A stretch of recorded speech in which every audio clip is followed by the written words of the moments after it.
ప్రధాని నరేంద్ర మోడీ నేడు తెలంగాణకు రానున్నారు. మూడోసారి ప్రధానిగా ఎన్నికైన తర్వాత తొలిసారిగా తెలంగాణకు రానున్నారు.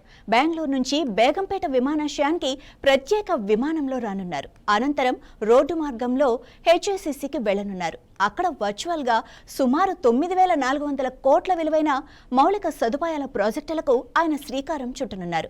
అనంతరం AP CM Chandrababu, deputy CM Pawan Kalyan ఇంటికి ప్రధాని మోడీ వెళ్లనున్నారు. ఇటీవల సర్జరీ చేయించుకుని విశ్రాంతి తీసుకుంటున్న AP deputy CM Pawan Kalyan ను పరామర్శించనున్నారు. ముఖ్యంగా నేషనల్ హైవే 167 విస్తరణతో పాటు పారిశ్రామికాభివృద్ధిపై ఈ భారీ ప్రాజెక్టులు ఫోకస్ చేయనున్నారు. మెరుగైన కనెక్టివిటీ ద్వారా స్థానిక ఆర్థిక వ్యవస్థను బలోపేతం చేయటమే ఈ పనుల ప్రధాన లక్ష్యం. దీనివల్ల రవాణా సౌకర్యాలు మెరుగుపడటమే కాకుండా ఉద్యోగ అవకాశాలు పెరిగి తెలంగాణ రూపురేఖలే మారిపోనున్నాయి. పీఎం మిత్ర మెగా టెక్స్టైల్ పార్క్ ఏర్పాటు అత్యంత కీలకం కానుంది. దీనివల్ల టెక్స్టైల్ రంగంలో వేల సంఖ్యలో కొత్త ఉద్యోగాలు కూడా రానున్నాయి. అలాగే జహీరాబాద్ ఇండస్ట్రియల్ ఏరియాలో కూడా నేడు కీలక అభివృద్ధి పనులు ప్రారంభం కానున్నాయి.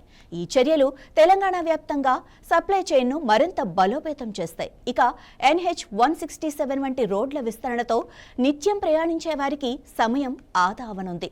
మెరుగైన రోడ్ల వల్ల సరుకు రవాణా వేగవంతమై లాజిస్టిక్స్ రంగం మునుపెన్నడూ లేనంత వేగంగా పుంజుకుంటుంది.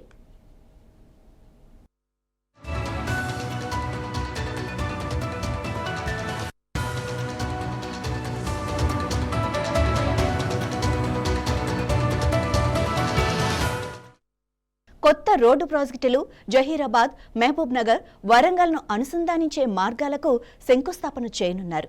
ప్రధాని పర్యటన నేపథ్యంలో హైదరాబాద్లో నేడు ట్రాఫిక్ ఆంక్షలు విధించారు.